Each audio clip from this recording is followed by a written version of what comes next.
افضل اسلام.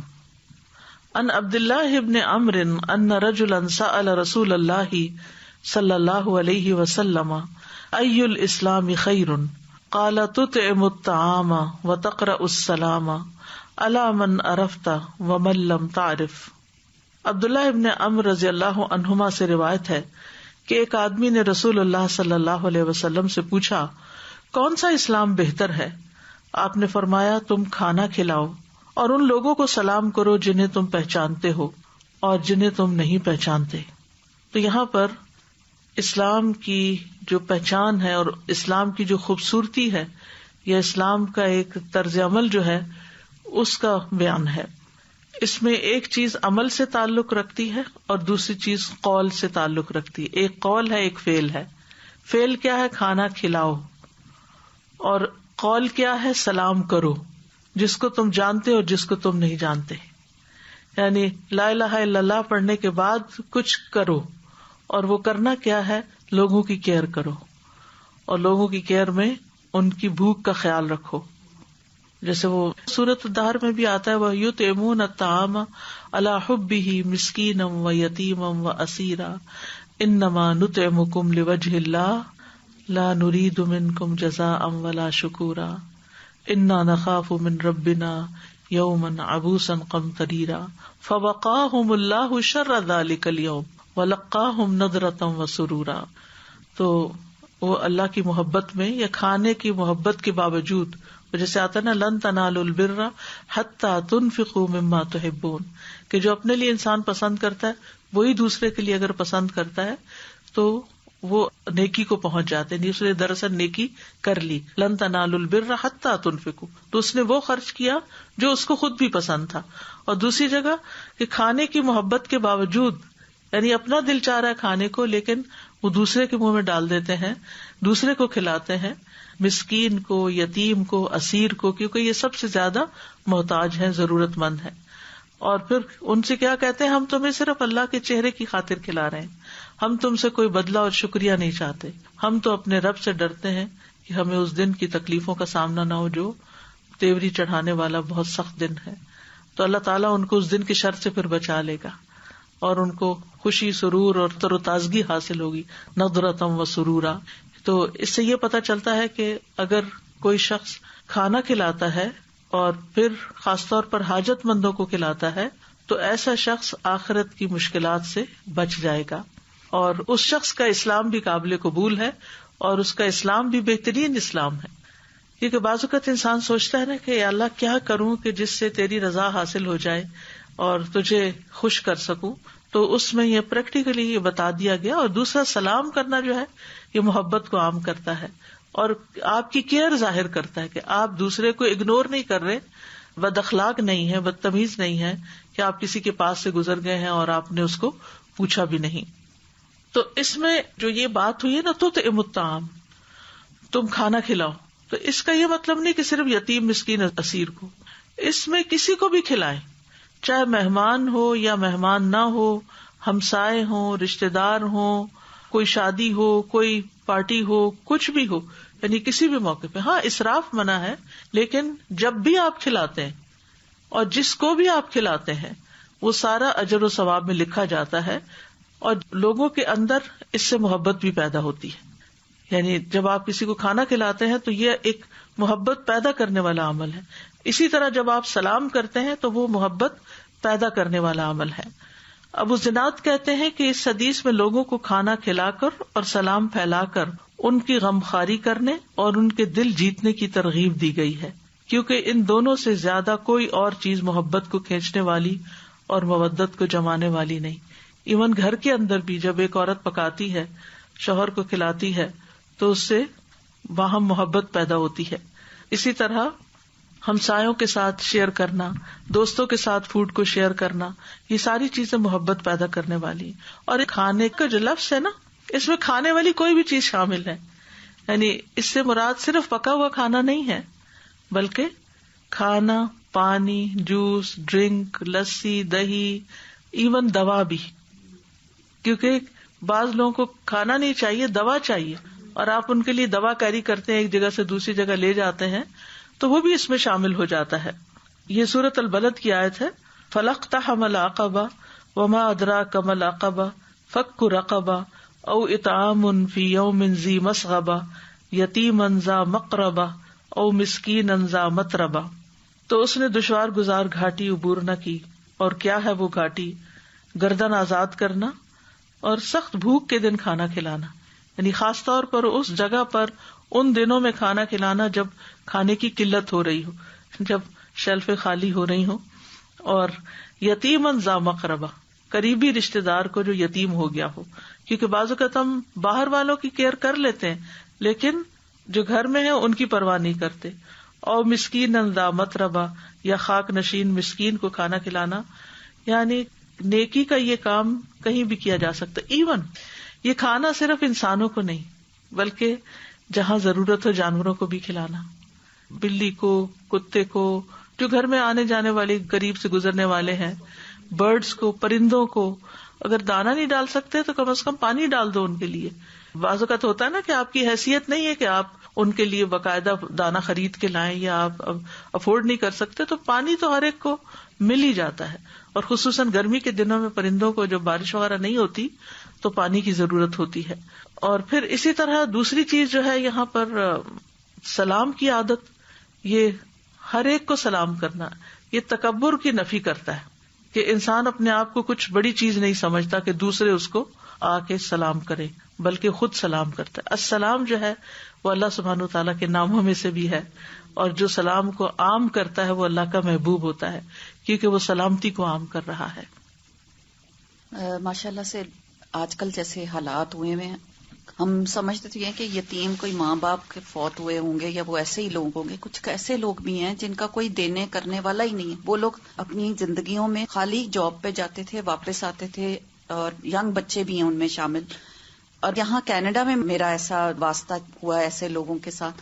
تو استاذہ جی ان کے پاس نہ گاڑی ہے، نہ کوئی ان کے پاس کوئی طریقہ ہے کہ وہ جا کے کہیں سے اپنے لیے ایک چاول کی بوری یا کوئی اٹھا کے سامان لائیں. وہ اتنا ہی سامان لا سکتے ہیں جتنا وہ اپنے ہاتھ میں اٹھا کے بس میں لے کے آ سکتے ہیں.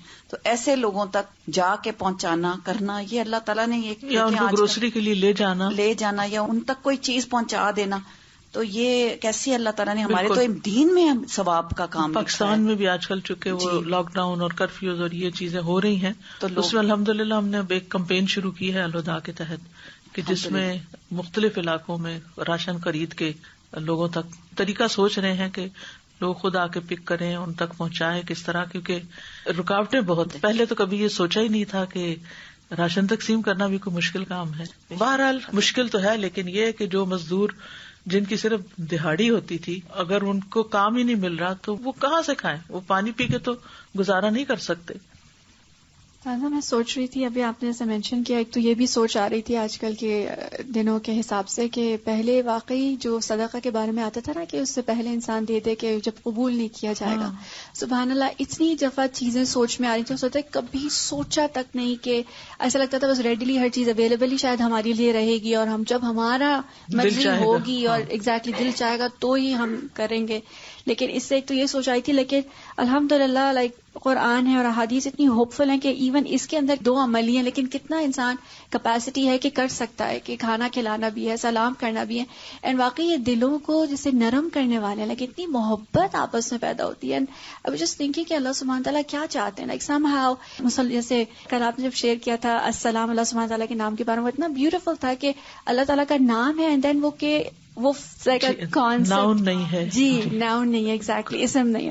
تو I just thought it's so broad. یعنی اسلام میں اور مسلمانوں کے اندر تو اتنا اللہ سبحانہ تعالیٰ ہم سے کیا ایکسپیکٹ کرتے ہیں کہ ہم انسانوں کے لیے کتنے خیر خواہ اور آئی تھنک اگر اس کو پچھلی والی حدیث کی یعنی اس میں دیکھا جائے کہ منافق کیسے ہوتے ہیں اور مسلمان یا جو ایمان والے ہوتے ہیں ان کا عمل اور ان کا اخلاق کتنا مختلف ہوتا ہے. And I think it just gives this wholesome feeling کہ آپ خود بھی خوش ہیں، دوسروں کو بھی دینے کے لیے تیار ہیں. اللہ تعالیٰ ہم سب کو واقعی مواقع دیں کاؤنٹلیس اور توفیق بھی دیں اور دل بھی ہمارے جو ہے نیک رکھیں. استاذہ سلام کے اوپر بہت زبردست لگ رہا تھا کہ سلامتی کسی کو دینا، سلام کرنا، سلامتی کی دعا دینا. تو آج کل جو ڈسٹریس کا حال ہے اور anxiety and depression in the environment, آپ ایٹ لیسٹ لوگوں سے مسافہ تو نہیں کر پا رہے، ہاتھ نہیں ملا رہے یا انہیں پبلکلی نہیں مل رہے، at least you can call them and say سلام اینڈ ٹرائی ٹو ڈو صلہ رحمی، کہ جن لوگوں سے آپ نے کافی عرصے سے بات نہیں کی تھی، کیونکہ اب آپ لاک ڈاؤن میں ہیں، اب آپ گھر پہ ہیں، بہت زیادہ وقت ہے، تو وائی ناٹ جسٹ ہم سلام کے لیے فون کر لیں، سب کی خیریت، سب کو سلامتی کی دعا دے کے بس چھوٹی سی بات کر لیں، بے شک ان کا وقت زیادہ نہ لیں، مگر ایٹ لیسٹ ہم یہ کر سکتے ہیں، اس سے بہت بڑی خیر ہوگی، کتنے لوگوں کا دل نرم ہوگا، خوش ہو جائے گا ان کا دل۔ یہ رشتوں کو جوڑنے کا وقت ہے، بالکل، کہ جن کو ہم سال ہر سال سے مصروفیت کے بہانے میں بات نہیں کرتے، یا پھر زیادہ دن گزر جائے تو ویسے ہی شرم آتی ہے، اتنے دن سے پوچھا نہیں تو اب خیال آ گیا۔ ایگزیکٹلی، یہ ایک اتنا اچھا موقع ہے کہ ہر ایک کی خیریت دریافت کی جائے۔ اور میں نے کل پریکٹیکلی کر کے دیکھا اپنے پاکستان کے اندر، مطلب دور کے ایک رشتے دار تھے، ان کو لکھا تو انہوں نے اتنی مجھے دعائیں سامنے سے لکھی ٹیکسٹ میں کہ تم نے مجھے یاد کیا، اور so like it was so good, اس طرح کرنے سے بہت دلوں کو خوشی ملتی ہے، اور ان کی جو خوشی کا اظہار تھا اس سے مجھے خوشی ملی، بالکل اس سے مجھے بھی بہت خوشی ملی کہ میں نے پورے دن میں کوئی ایسا کام نہیں کیا تھا جس سے مجھے دل میں فیل ہو like I got the vibes, like happy vibes. کیونکہ عموماً ہم سوچتے ہیں ہم کیا کریں، ابھی لگتا ہے کہ کچھ اور کرنے کو ہے، ابھی کچھ اور کرنا چاہیے، لیکن یہ چھوٹی چھوٹی نیکیاں ہیں، یعنی اس کے لیے کھانا مثلاً آپ خود بھی کھاتے ہیں تو جب خود کھائیں تو کسی اور کا بھی سوچ لیں، اسی طرح آپ باقی بھی کوئی پاس ہے یا کچھ، تو آپ کا کیا گھستا ہے ایک سلام کرنے میں، یعنی کہ کوئی بہت بڑی ایفرٹ نہیں لگانی پڑتی، لیکن اس کے جو نتائج ہیں اور اس کے جو اثرات ہیں وہ بہت گہرے ہیں، بہت دور رس ہیں۔ Saza, I just wanted to share that morning I was listening to short, clip, and about finding the opportunity in this time, that how you can actually do so much more. We just have to have this mindset, inshallah, because if we are not defeated from here, then inshallah there are still countless opportunities for us to, attain and, take advantage of. So Sheikh Umar Sulaiman, actually, he was giving this, kind of example that when Prophet sallallahu alaihi wasallam passed away, that was the ultimate kind of distressful time on the ummah, like before, after, whenever, right? And at that time, if you can just imagine what companions radiallahu anhum were feeling, like we are just looking at the Masjid an-Nabawi, like the picture or the video, and we are feeling distressed that, oh my God, what is happening, right? But they actually saw the Prophet sallallahu alaihi wasallam not being able to be there, to stand, to give speech, to give, to lead the salah. And then he was saying that, but what did Ibn Abbas radiallahu anhu did? Like he was so young companion and he barely got to spend like hardly 3 years in the company of the Prophet sallallahu alaihi wasallam. And what he did was that he saw that so many companions come in, even the senior ones, because, they came in when they heard the news of the, passing of the Prophet sallallahu alaihi wasallam. And when they came, he said, this is the opportunity, because what I was not able to get because of my age or because of the distance, I can actually get this knowledge from them. And he used to sit hours in front of their houses and, just to get that hadith, and, and we know what is the virtue of, Ibn Abbas radiallahu anhu. And that's what he was saying, that try to look for the opportunity which no one else is trying to, maybe their mind is not going there, but we can. So this is just the mindset. Just have this, and this is the sunnah of the Prophet sallallahu alaihi wasallam, always having this positive mindset. And I was just thinking a couple of days before that in the midst of all this, Prophet sallallahu alaihi wasallam said that even if you witness, the coming of the hour, plant the tree that you're trying to plant. And I was like, Subhanallah, this is our religion. I used to think, I don't know when this is going to happen. I never actualized this kind of situation. But with this happening, I'm like, this is what it is. In the midst of all this, that's what we have to be doing. بالکل Subhanallah. اور قرآن و سنت سے ہمیں یہ پتہ چلتا ہے کہ جو کھانا نہیں کھلاتے ان کی مذمت بھی ہے، جہنم میں لے جانے والے کام، جہاں جنت میں لے جانے والے کاموں میں کھانا کھلانا ہے، وہاں جہنم میں لے جانے والے کاموں میں کیا ہے؟ جنت والے جہنم والوں سے پوچھیں گے، ما سلککم فی سقر، تمہیں جہنم میں کیا چیز لے گئی؟ قالوا لم نک من المصلین وَلَمْ نَكُ نُطْعِمُ الْمِسْكِينَ، کہ ہم نماز نہیں پڑھتے تھے اور ہم مسکین کو کھانا نہیں کھلاتے تھے۔ یعنی ایسا نہیں کہ صرف کھلا دینا ہی فائدے کی چیز ہے اور اگر نہ کھلائے تو کوئی بات نہیں، کہ نہ کھلانے پر اللہ کی ناراضگی بھی ہے۔ أَرَأَيْتَ الَّذِي يُكَذِّبُ بِالدِّينِ فَذَلِكَ الَّذِي يَدُعُّ الْيَتِيمَ وَلَا يَحُضُّ عَلَىٰ طَعَامِ الْمِسْكِينِ۔ تو اس سے بھی پتہ چلتا ہے کہ صرف خود ہی نہیں کھلانا بلکہ دوسروں کو بھی ترغیب دینی ہے کہ وہ بھی کھلائیں تاکہ کوئی بھوکا نہ رہے۔ اور وہ باغ والوں کا قصہ جو سورۃ القلم میں آتا ہے، جن کا باغ جل گیا تھا، ان کے باغ یعنی دنیا کے نقصان کی بھی وجہ کیا تھی؟ کیونکہ انہوں نے قسمیں کھائی تھی. اذ اقسموا لیسرمنها مصبحین، کہ قسمیں کھائی تھی کہ صبح صبح ہم باغ کو کاٹ لیں گے. ولا یستثنون، اور وہ کوئی بھی استثناء نہیں کر رہے تھے. فطاف علیہا طائف من ربک وہم نائمون، سوتے سوتے ان کے ایک ایسی بلا آفت آ کے پھر گئی. فاصبحت کالصریم، تو صبح کے وقت وہ باغ کٹی ہوئی کھیتی کی طرح ہو گیا. یعنی یوں لگا کہ جیسے کوئی آیا ہے اور باغ کو کاٹ کے اس نے ختم کر دیا اور اس کے پھل بھی سارے ختم کر دیے. تو یہ انہوں نے صرف قسمیں کھائی تھی، صرف سوچا ہی تھا کہ جس کے نتیجے میں ان کے ساتھ یہ گزری. تو بعض اوقات زندگی میں جب کوئی نقصان ہو تو انسان کو ضرور سوچنا چاہیے کہ کہاں اس سے کوتاہی ہوئی، کہاں کوئی غلطی ہوئی.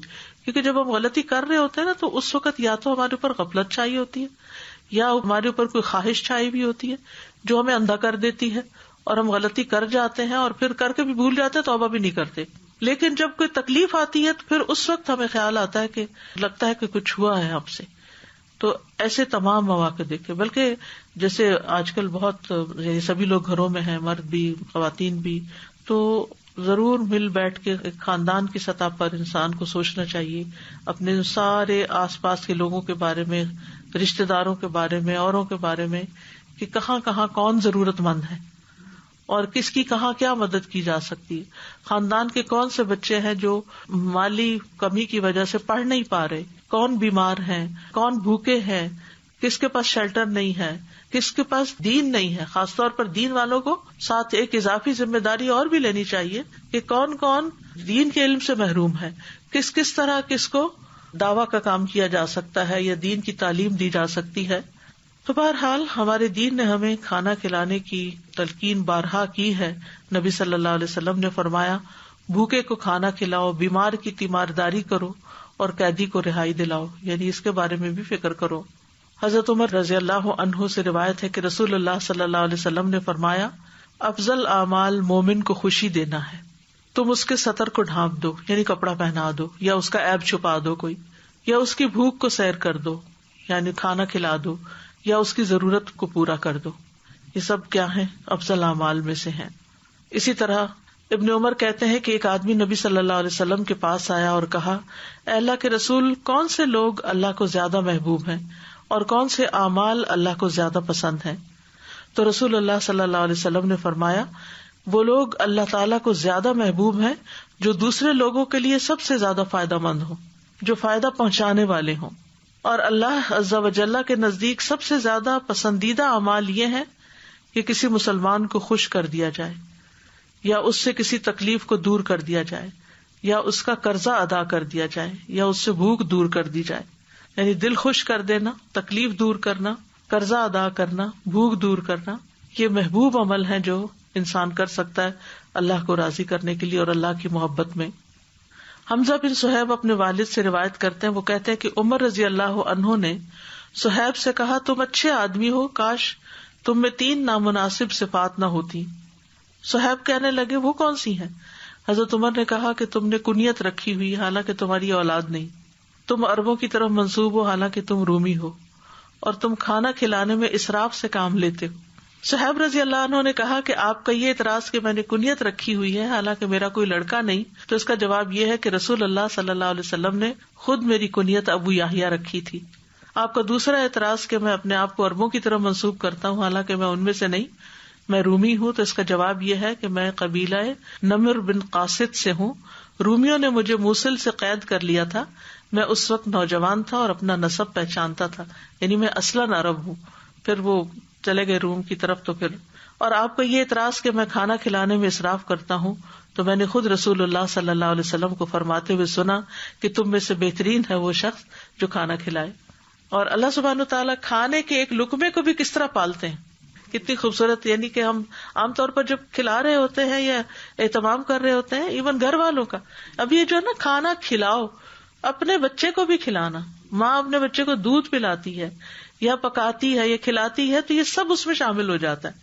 اور اس سے وہ کھانا پکانے کی جو مشقت ہے وہ دور ہو جاتی ہے جب انسان اتنا بڑا اجر اور ریوارڈ سنتا ہے. رسول اللہ صلی اللہ علیہ وسلم نے فرمایا بے شک اللہ تم میں سے ایک کی کھجور اور لقمے کو اس طرح بڑھاتا اور پھلاتا ہے جیسے تم میں سے کوئی آدمی اپنے گھوڑے کے بچھیرے کو بڑھاتا پھلاتا ہے یہاں تک کہ وہ احد پہاڑ کے برابر ہو جاتا ہے. اسی طرح ہانی بن یزید کہتے ہیں کہ میں نے کہا اللہ کے رسول کون سی چیز جنت کو واجب کرتی ہے؟ آپ نے فرمایا تم عمدہ کلام کرو اور کھانا کھلانے کو لازم پکڑ لو. پھر اسی طرح جنت کے درجات بلند کرنے والی 3 چیزیں ہیں. نمبر 1 کھانا کھلانا، سلام پھیلانا، رات کے وقت جب سو رہے ہو لوگ تو نماز پڑھنا، اور پھر یہ کہ ہر تر جگر والے کو کھلانے پلانے کا اجر ہے. ہر تر جگر والا، ہر تر جگر والا مطلب کیا ہے کہ لیونگ بینگ، یعنی انسان ہو، چڑیا ہو، پرندے ہو، کوئی بھی مخلوق ہو. عبداللہ ابن عمر رضی اللہ عنہ سے مروی ہے کہ ایک شخص رسول اللہ صلی اللہ علیہ وسلم کی خدمت میں حاضر ہوا اور عرض کیا کہ میں اپنے حوض میں پانی کھینچ رہا ہوتا ہوں، یہاں تک کہ جب میں اسے اپنے اونٹ کے لیے بھر لیتا ہوں تو کسی اور کا اونٹ آ جاتا ہے، میں اسے بھی پانی پلا دیتا ہوں، تو کیا ایسا کرنے سے مجھے کچھ اجر ملے گا؟ آپ نے فرمایا ہر پیاسی جان کے ساتھ ہمدردی کرنے میں اجر ہے، یعنی چاہے کسی کا اونٹ ہو یا اپنا ہو، کیونکہ بعض اوقات انسان کہتے ہیں نا کہ میں نے تو اپنی ذمہ داری پوری کر لی، اپنا فرض پورا کر لیا، مائی جاب ڈن، لیکن یہ کہ اس سے ایکسٹرا کرنا جو ہے وہ انسان کے ایکسٹرا درجے بھی بڑھانے کا باعث بنتا ہے. اسی طرح جنت کے خوبصورت گھروں کا وعدہ ہے اس شخص کے لیے جو کھانا کھلائے. رسول اللہ صلی اللہ علیہ وسلم نے فرمایا بے شک جنت میں ایک منزل ایسی ہے جس کا اندر اس کے باہر اور اس کا باہر اس کے اندر سے نظر آتا ہے. ابو موسیٰ اشعری نے پوچھا اللہ کے رسول وہ کس شخص کو ملے گی؟ آپ نے فرمایا جو گفتگو میں نرمی کرے، کھانا کھلائے اور رات کو جب لوگ سو رہے ہوں تو اللہ کے لیے قیام کرے، یعنی ایک طرف اللہ کا حق ادا کرے، دوسری طرف آرام سے بات کرے اور تیسری طرف کھانا کھلائے. اور جہاں تک سلام کا تعلق ہے تو سلام اللہ کے ناموں میں سے ایک نام ہے، اس نام کو عام کرنا چاہیے، یعنی جب ہم السلام کہتے ہیں تو ایک طرح سے ہم اللہ کا نام بھی لے رہے ہوتے ہیں. رسول اللہ صلی اللہ علیہ وسلم نے فرمایا بے شک سلام اللہ تعالیٰ کے ناموں میں سے ایک نام ہے جسے اس نے زمین میں رکھا، تم سلام کو آپس میں پھیلاؤ. تو الحمدللہ مومن کی جو گفتگو ہوتی ہے اس کے آغاز میں ہی سلام ہوتا ہے، اور نیکیاں بڑھانے کا باعث ہے. اگر السلام علیکم کہیں گے تو 10 نیکیاں، ورحمت اللہ کا اضافہ ہو تو 20 نیکیاں، برکاتہ ہو تو پھر 30 نیکیاں. اور سلام آپس میں محبت بڑھانے کا ذریعہ ہے. جس گھر میں آپس میں لڑائی جھگڑا ہو، جس ہسبینڈ وائف میں لڑائی جھگڑا ہو، جس رشتے کے ساتھ، جس انسان کے ساتھ ہم کہتے ہیں اس کے ساتھ میری نہیں بنتی، تو اگر آپ سلام کرنا شروع کر دیں گے تو سلامتی کی دعا دیتے دیتے اس کے اندر بھی تبدیلی آ جائے گی، اور اس کے دل میں بھی فرق پڑے گا اور تعلقات بھی ٹھیک ہو جائیں گے. کیونکہ سلام جو ہے اس میں کیئر بھی ہے، اس میں دعا بھی ہے، اس میں دوسرے کا علاج بھی ہے اور محبت بھی عام ہوتی ہے.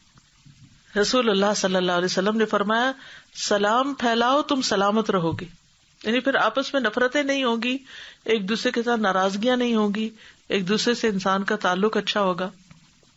آپ صلی اللہ علیہ وسلم نے فرمایا تم جنت میں داخل نہیں ہو سکو گے جب تک ایمان نہ لاؤ، اور تم ایمان نہیں لا سکتے جب تک آپس میں محبت نہ کرو.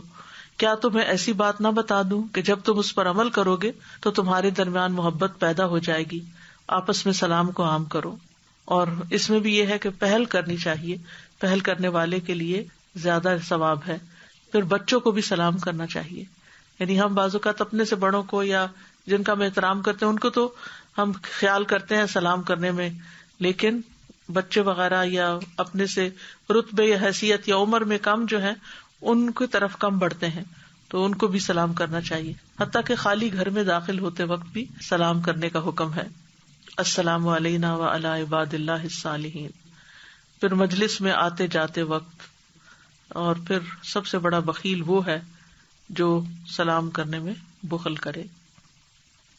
میں کہہ رہی تھی جہاں آپ نے یہ بتایا نا کہ کھانا جب ماں اپنے بچے کو دودھ پلاتی ہے، کھانا کھلاتی ہے، اس میں بھی اتنا بڑا اجر اور وہ اتنا ثواب کا کام ہے. ایسے ہی باپ جو ہے وہ پورا دن باہر جاتا ہے انہیں کی روزی روٹی لینے کے لیے، کما کے لاتا ہے تو انہیں گھر پہ اچھا کھانا میرے بچوں کو ملے. تو اس کے لیے اگر یہ سوچے کہ میں پورا ٹائم عبادت میں ہوں، کیونکہ یہ جو میں کر رہا ہوں باہر اس کو بوجھ نہ سمجھے، آ کے ان کے اوپر غصہ نہ نکالے، بلکہ اسے عبادت میں اگر لے تو اور احسان بھی نہ جتائے، کیونکہ نہ ماں کو جتانا چاہیے نہ باپ کو جتانا چاہیے. نہ عورت کھانا پکا کے یہ کہے کہ میں تھک گئی، اور نہ شوہر یہ کہے کہ میں جاب سے تھک گیا، کیونکہ یہ سب عبادت میں ہے. بالکل. جو لوگ اجرت لے کر کام کرتے ہیں، پکا کے دیتے ہیں، جیسے مسجد کے لیے بنا کے دیتے ہیں یا کچھ، ان کا بھی اجر تو بیچ میں لکھا جاتا ہے. ہاں، محنت کا اجر تو ہوتا ہی ہے اگر نیت اچھی رکھیں اپنی اور اپنے حق سے زیادہ کر لیں. یعنی ایک ہے نا اجرت پہ کام کرنا ہے نا. لیکن ہم کئی لوگ ایسے کرتے ہیں کہ ان کو پیسے کم دیتے ہیں. نہیں، پیسے کم نہیں دینے چاہیے. اب مسجد کے نام پہ کسی کے ساتھ زیادتی نہیں کرنی چاہیے، یا دین کے نام پر کہ چونکہ ہم دین کا کام کر رہے ہیں اس لیے ہم تمہاری اجرت کم دیں گے، تم اس کو مفت پکا دو یا کوئی. ٹھیک ہے، جس کی حیثیت ہے وہ تو کنٹریبیوٹ کرے گا، وہ تو خود کھلائے گا. لیکن جو غریب بےچارا اجرت پہ پکاتا ہے اس کی اجرت میں کمی نہیں کرنی چاہیے. یعنی دیکھیں نا، کسی کا کاروبار ہی یہی ہے کھانا کھلانے کا، گھر ہی اس سے چلتا ہے، تو اس کو تو نہیں آپ کم کر سکتے نا.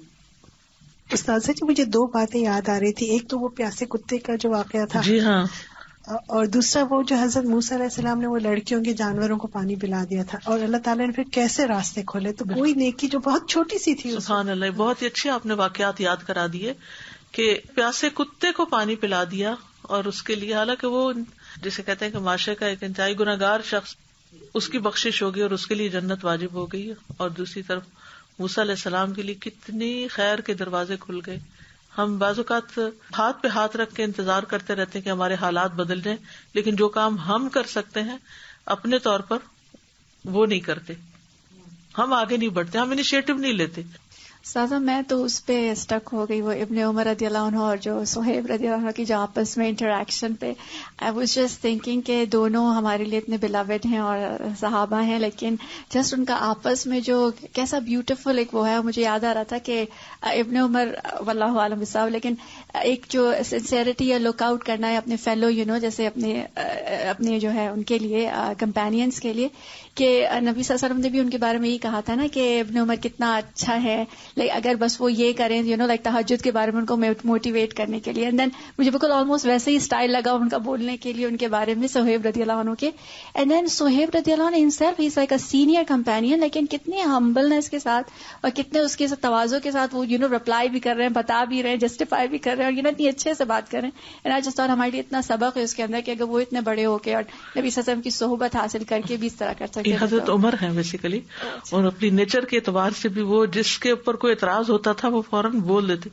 صحابہ کی یعنی یہ عجب شان ہے کہ دل میں نہیں رکھتے تھے نا. ہم لوگ اگر کسی کی کوئی بات ٹھیک نہیں لگی نا تو ہم اس وسوسے کو دل میں پال لیں گے، پھر کچھ اور تلاش کر لیں گے، پھر کچھ اور، پھر اس کو اسٹیمپ کر دیں گے کہ یہ تو شخص ہے ہی خراب، پھر اسے اپنا معاملہ بگاڑ لیں گے.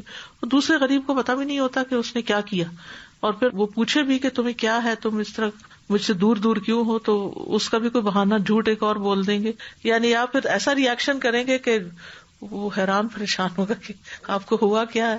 اور بچوں کے ساتھ بھی ہم یہی کرتے ہیں، چھوٹی چھوٹی غلط فہمیاں، یہ کیا یہ کیا یہ کیا، ان کی کیا سوچ ہے یا ان کے پارٹ پر کیا ہے تو وہ نہیں دیکھتے. یہی اخلاق اور یہی کردار ہونا چاہیے. اس سے محبتیں کم نہیں ہوتی. اگر دل میں کوئی کوشچن ہے، کوئی غلط فہمی ہے تو اس کو دور کر لینا چاہیے. اگلی حدیث بھی سلام سے متعلق ہے. سلام کے آداب. عن ابی ہریرہ عن النبی صلی اللہ علیہ وسلم قال یسلم الصغیر علی الکبیر والمار علی القاعد والقلیل علی الکثیر.